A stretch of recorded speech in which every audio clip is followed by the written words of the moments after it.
This episode is brought to you by AppWork. Get more than maintenance. Drive performance and retention by motivating your service team members with gamification and ratings. Now, if that sounds interesting, hang on 1 second. I'll tell you where to get more information.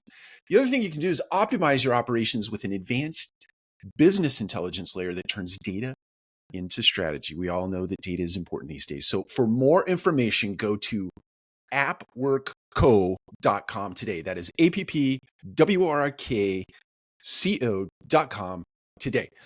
All right. I want to talk about pets this morning. I happen to be the sort of owner of two pets. I say sort of because when I got married, my beautiful and wonderful wife had two pets that she brought along to our relationship.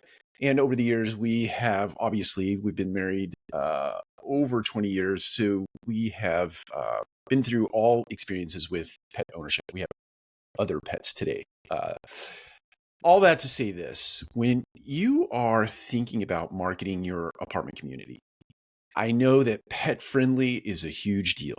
I know that promoting the idea that you are pet friendly across the board, I'm not including service animals in this particular discussion. That's a whole other category, but everybody wants to be pet friendly. But I want to tell you from a renter's perspective, somebody who's been in the renter world or renter pool before, somebody who sold their house recently and is back into the renter pool, there are people in the world, and this is despite the fact that I own pets. I am not a pet lover. I don't like pets. I don't like being around pets. In some cases, or in this sense, I tolerate the pets that we own simply because my family loves those pets and I do my part to be responsible for them, but I don't like that. Here's the punchline. There are people in the world like me who do not want the responsibility of owning a pet. And when they move into a community, they don't necessarily love the idea that you're pet friendly. And here's the sad reality. There are a lot of pet owners in the world who are not responsible, who, let's just say it how it is. They let their pet go to the restroom anywhere in your community, and they don't pick up after the pet. And people like me just loathe that. Don't understand it. If you can't take care of your pet, then you shouldn't own a pet. That's just how I feel about that.